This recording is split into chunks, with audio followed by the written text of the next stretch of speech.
한 해를 정리하는 연말이 다가오면서 이제 세금 부담 줄이기 위해 고민하는 분들 많으시죠. 특히 올해 미국 증시가 호황기를 보내면서 주식 관련 세금에 대해 궁금한 분들 많으실 것 같습니다. 네, 오늘은 주식 관련 세금에 대해 자세히 알아보는 시간 갖도록 하겠습니다. 우리은행 자산관리 컨설팅 센터의 김혜리 차장 자리했습니다. 어서 오세요, 차장님. 네, 안녕하세요. 우리은행 네. 국세 언니 김혜리 차장입니다. 반갑습니다. 맞아요. 국세 언니 김혜리 차장님. 한번 검색을 해보니까 김혜리라는 이름이 좋은지 뭐 가수, 네, 많이 있습니다. 배우, 그렇죠. 운동선수 등등 많으시더라고요. 네. 그중에 국세 언니. 네, 그래도 국세 언니는 저 혼자입니다. 국세 언니 혼자. 네. 지난번 출연하시고 이제 한 달 됐나요? 네, 맞습니다. 오늘 이제 국세 쪽은 아니고. 네, 이번에도 국세인데요. 이번- 주식 이것도 양도소득세. 국세는 국세구나. 네, 국세에 해당이 됩니다. 이제 아니 뭐 수익 볼 때는 기분이 좋은데 세금을 생각하면 골치가 아프다 이렇게 네. 뭐 합니다만 저는 뭐 공감 안 합니다. 원금까지 까질 수 있는 게 주식시장인데 맞습니다. 벌어서 세금 내는 거야 기분 좋은 거잖아요. 맞습니다. 근데 이게 국내 주식이냐 또 규모에 따라서 번 게 얼마냐에 따라서 과세가 전혀 다르다고요. 네, 지금 말씀대로 주식의 경우에 우리가 시장에서 거래할 때는 사실 양도소득세를 내지 않는 분들이 대다수이실 겁니다. 하지만 해외 주식이 좋다고 해서 해외 주식에 투자했더니 양도소득세를 꼭 내야 된다. 이런 이야기 또 많이 들으셨을 네. 텐데 이게 지금 현재 가장 12월 달에 중요한 이제 사항이 되거든요. 네. 네, 그래서 그 이야기를 한번 해보도록 하겠습니다. 네, 주식을 양도할 때 우리가 시장에서 거래할 때는 양도소득세를 차익이 발생한다면 납부하는 게 원칙이지만 우리 자본시장을 활성화시키기 위해서 지금 소액주주에 대해서는 과세를 안 하고 있습니다. 네. 그래서 이 대주주와 소액주주의 구분이 중요한데요. 국내 시장을 먼저 살펴보면요. 상장법인과 비상장법인으로 나눌 수가 있습니다. 그래서 상장법인의 경우에는 앞에서 말씀드린 것처럼 소액주주에 대해서는 과세를 안 하고 있고요. 네, 소액주주더라도 장 외에서 거래하는 경우는 양도소득세를 내야 합니다. 하지만 대주주에 해당하신다면 장 내에서 양도하시거나 장 외에서 양도하시는 경우 모두 다 양도소득세에 해당이 되시는 거죠. 조금 더 말씀드리면 비상장 주식을 갖고 계신 분들도 있으시거든요. 네. 비상장 주식의 경우에는 대주주와 소액주주 구분 없이 모두 다 양도소득세 과세 대상이 됩니다. 하지만 KOTC라고 장외 거래에서 거래하는 경우에는 중소 중견기업의 소액주주들을 좀 배려해주기 위해서 여기에 대해서는 현재 과세를 하지 않고 있거든요. 그래서 비상장 주식의 경우에는 양도소득세 신고하시는 것이 원칙이다. 이렇게 먼저 말씀을 드리겠습니다. 네. 앞에서 잠깐 말씀드렸던 해외 주식에 대해서도 예. 여기서 잠깐 얘기를 해드리면요. 그럼 아까 해외 주식은 양도소득세 낸다고 했는데 해외 주식이 뭐냐? 바로 해외 주식은 저희 국내 증권 시장이 아닌 해외 증권 시장에 상장된 주식을 모두 말하고 있고요. 국내에 있던 법인이 해외 증권 시장에 상장된 경우에도 해외 주식에 포함이 돼요. 그래서 해외 주식의 경우에는 소액주주, 대주주 구별 없이 모두 다 양도해서 이익이 발생했으면 세금을 다 납부하셔야 됩니다. 뭐 얼마를 벌든지요. 네, 그렇습니다. 그럼 일단 이제 국내 주식 같은 경우는 이제 상장법인 양도소득세 소액주주는 이제 세금을 안 내도 되는데 대주주에 해당이 되면 세금을 내야 된다라는 네. 말씀 주셨으니까 이 대주주의 범위를 좀 알아야 될 것 같고 이 대주주냐 아니냐를 좀 판정하는 시기도 좀 중요하겠네요. 네, 맞습니다. 그래서 지금 대주주를 판정하는 시기가 예. 대부분의 법인이 12월 31일이 사업연도 말이거든요. 네. 이 사업연도 말 기준으로 대주주를 판정을 합니다. 그래서 이제 말씀을 드려보면요. 지금 현재 시가총액 50억 기준으로 50억 이상이 되시면 다 대주주에 해당이 되고요. 이 내용도 24년도부터 해당이 되고 그 이전에는 10억 원이었거든요. 어허. 이 기준이 완화가 됐다. 그래서 대주주 요건이 완화가 돼서 소액주주들이 이제 50억이 안 되시는 분들은 네, 양도해도 세금이 없으신 거죠. 하지만 이 지분율 기준이 시장마다 조금 다른데요. 코스피 시장은 1%만 해당이 돼도 대주주에 해당이 되고요. 그다음에 코스닥 시장은 2%, 코넥스 시장은 4%의 지분율 이상이 되시면 네. 네, 대주주에 해당이 되고 이 지분율과 또 시가총액 기준은 둘 중에 하나만 해당이 되셔도 대주주에 해당이 됩니다. 따라서 이 기준의 요건에 충족하는지를 잘 아셔야지 내가 양도소득세 신고 대상인가 판단하실 때 중요하겠습니다. 네, 조금 더 말씀드리면 이 50억 기준은요. 금액 네. 기준이기 때문에 12월 30일 아까 말씀드렸잖아요. 이게 올해 양도를 하더라도 직전 사업연도 말 법인이 직전 사업연도 말에 이 대주주 시가총액 50억을 갖고 있느냐 이것을 판단하는 것이 사실 좀 어렵습니다. 네. 왜냐하면 제가 올해 양도를 했는데 올해 양도했을 때는 50억이 안 됐는데 직전 사업연도 말에는 50억이 됐다. 그럼 올해 양도하는 거는 다 양도소득세 대상이 되시거든요. 그리고 이 지분율 기준도 조금 더 말씀을 드리면은 지분율이 직전 사업연도 말에 1%에 해당이 안 됐습니다. 하지만 연도 중에 제가 취득을 하면서 1%에 한 번이라도 터치를 하게 되면 그 해에는 이제 그 이후에 1% 이후에는 계속 양도소득세 과세 대상이 되시기 때문에 이 금액 요건과 지분 요건을 잘 알아두시는 게 좋을 것 한 같습니다. 번이라도 터치하게 되면. 네, 지분율 기준은 좀 더 엄격하다 이렇게 볼 수가 있겠습니다. 한번 1% 이상 갔다가 네, 다시 좀 아니면 줄든지 해도 그래도 대주주다. 네, 계속 맞습니다. 대주주 대상이다. 네, 그 1%를 취득한 이후부터 양도하시는 경우에는 그 해 사업연도에는 대주주 해당되시는 거죠. 거의 뭔 여기에 뭐 낙인 나가웃 조건이 낙인 조건이 막 들어오고 이럽니까? 한 번만 하면은 막 기다 이러면은 네, 그 대주주 요건에서는 지분율 기준을 좀 더 타이트하게 보고 그러네요. 있다 이렇게 볼 수 있겠어요.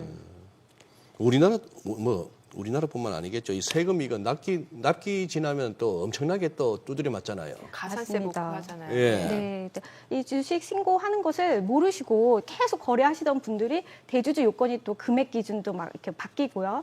지분율 기준도 바뀌기 때문에 모르셨다가 나중에 신고 기간을 놓치게 되면은 가산세 문제가 있습니다.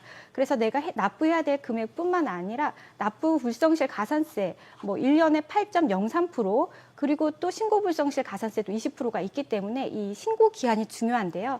신고 기한을 말씀드리면은 상장 주식의 경우에는 비상장 주식과 동일하게 연도 중에 계속 양도를 하시더라도 이 상반기, 하반기를 나눠서 2번 신고를 하게 됩니다. 그래서 상반기 1월부터 6월 신고하신 것은 양도하신 것은 그 2달 이후인 7월부터 8월 말까지 이제 2달 이후에 신고하시고 하반기에 양도하신 것은 다음에 2월 28일까지 신고를 하시면 됩니다. 근데 주식의 경우에서도 부동산 비율이 높은 특정 법인이 있어요. 네. 이런 경우에는 우리 부동산 양도하실 때 양도하시고 나서 그 달 말부터 2개월 안에 양도세 신고 납부하시거든요. 일반적으로.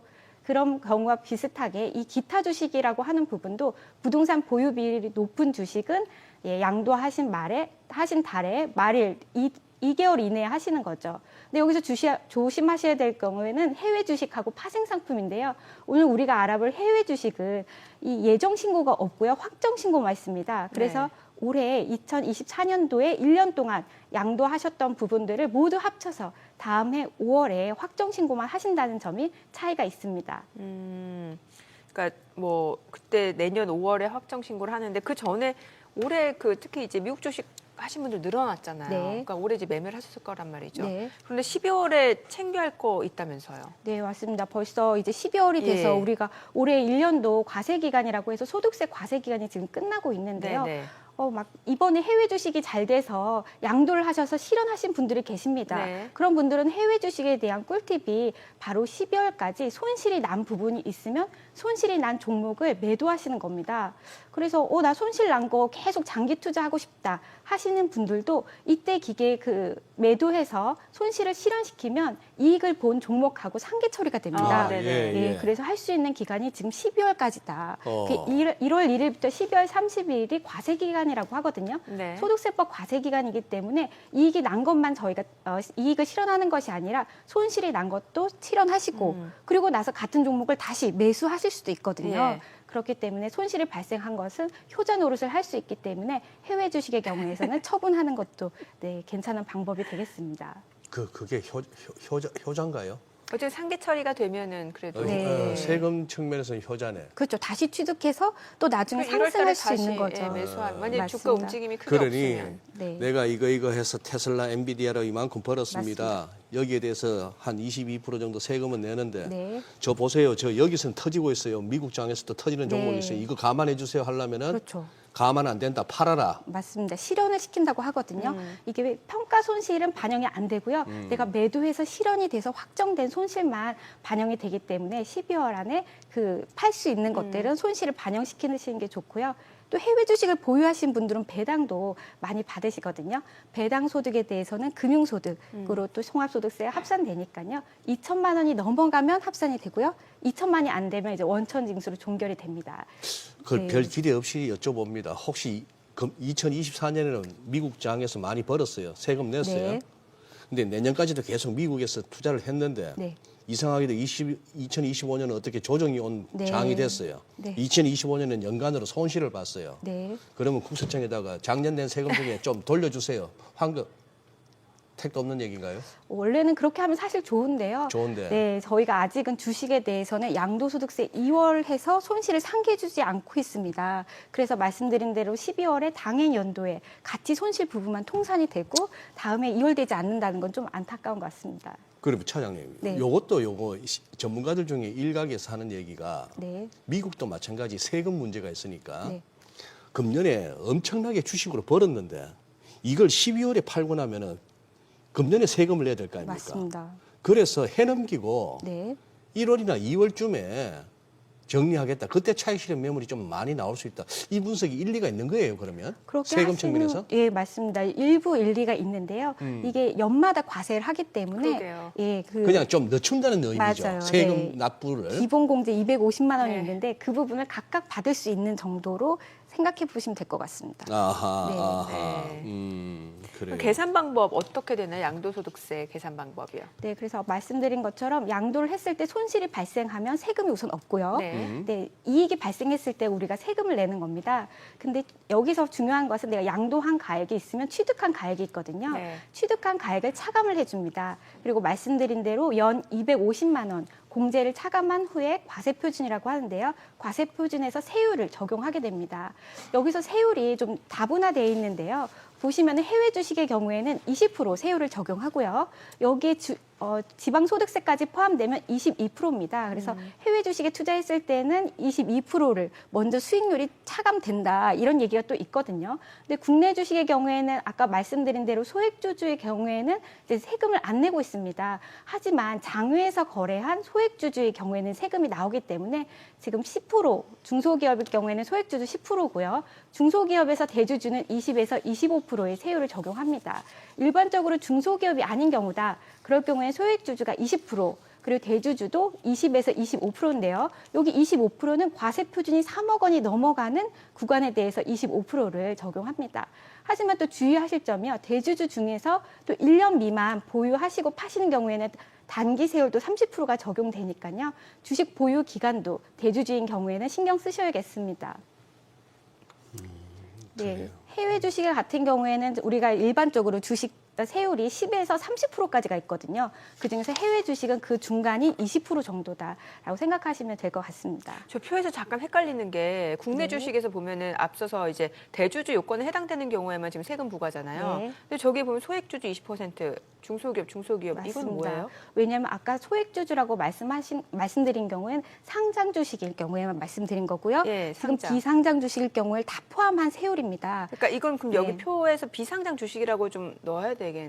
맞아요. 근데 저기 양도소득세 세율은 과세 대상 요건을 충족한 이후에 충족한 경우. 세율을 따지기 때문에 아. 상장과 비상장을 구별하지 않고 이제 예. 이때는 과세 대상 여부가 이미 결정이 됐기 때문에 그렇죠. 소액주주, 중소기업 이렇게 나눠서 왜냐면 이 저희가 표만 보면 헷갈릴 것 같아서. 맞습니다. 예. 그렇지만 지금 상장 주식 주주인 경우에는 50억까지는 시가총액 종목당입니다. 네네. 과세가 되지 않는다는 점 말씀드리겠습니다. 야, 그래요. 지금 뭐 방송 시작하고 지금 뭐 1시간 45분이 넘어가는데도 우리 정민 앵커 저게 보이시는구나. 헷갈린다는 게. 아니 그러니까 지금 만약에 이제 맞습니다. TV를 딱 틀어갖고 시청하시는 분들이라면은 왜냐면 내가 대주주 상장 호호. 주식을 하는데 대주주 요건에 해당이 안 되는데 왜 네. 저게 과세가 세율이 될까 이렇게 나오죠. 헷갈릴 수 있거든요. 맞습니다. 근데 이제 과세 대상에 포함된 경우에 한해서 저렇게 표가 맞습니다. 나온 거라는 거를 대단한 네. 집중력. 예, 감사합니다. 아니 근데 저 짧게 요거는 네. 뭐 해외에서는 벌고 국내에서는 네. 터졌어요. 그런 경우가 합해 보니까 번 게 없어요.